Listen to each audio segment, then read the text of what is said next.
হাইকোর্টের নির্দেশে এসএসকেএম হাসপাতালে ফের হলো ঢোলাহাটের মৃত যুবকের ময়না তদন্ত। প্রথমে চুরির অভিযোগে গ্রেফতার, তারপর জামিন পাওয়ার 5 দিনের মধ্যে মৃত্যু। দক্ষিণ 24 পরগনার ঢোলাহাটে 22 বছরের তরুণের মৃত্যুর ঘটনায় পুলিশের বিরুদ্ধে মারধরের অভিযোগ তুলেছে পরিবার। জল গড়িয়েছে কলকাতা হাইকোর্ট পর্যন্ত। এরপরই শুক্রবার ঢোলাহাটের ঘটনায় দ্বিতীয়বার ময়না তদন্তের নির্দেশ দেয় কলকাতা হাইকোর্ট। বিচারপতি অমৃতা সিনহা নির্দেশে বলেন, শনিবার ফের মৃত আবু সিদ্দিক হালদারের দেহের ময়না তদন্ত হবে। একজন জুডিশিয়াল ম্যাজিস্ট্রেটের উপস্থিতিতে দ্বিতীয়বার ময়না তদন্ত হবে, ভিডিওগ্রাফি করতে হবে। এরপরই শনিবার সকালে মৃত যুবকের বাড়িতে পৌঁছে যান মন্দির বাজারের এসডিপিও, তদন্তকারী অফিসার, বিডিও সহ পুলিশ প্রশাসনের কর্তারা। মাটি খুঁড়ে তোলা হয় মৃতদেহ। পরিবারের দাবি মেনে এদিন ছিলেন না ঢোলাহাট থানার কোনো পুলিশকর্মী।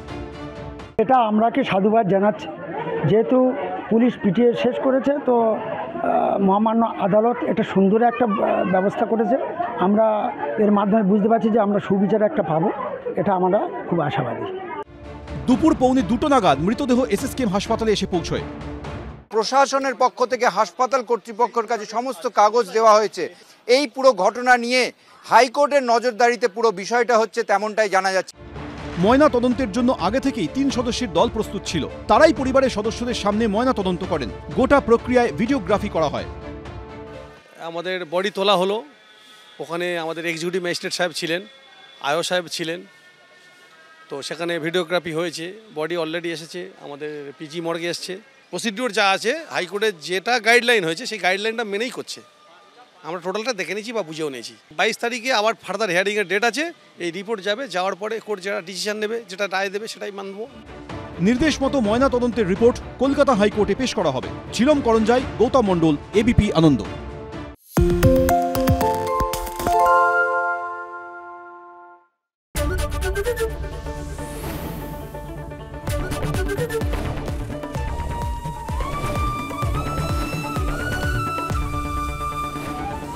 এবিপি আনন্দ, এগিয়ে থাকে, এগিয়ে রাখে।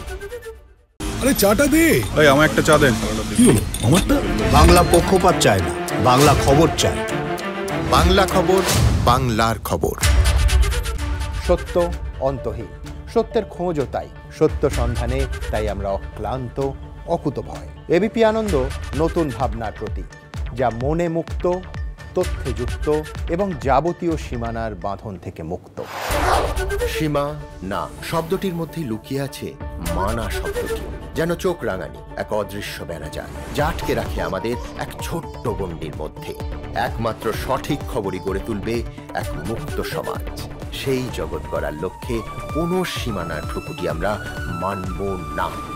এবিপি আনন্দ, এগিয়ে থাকে, এগিয়ে রাখে।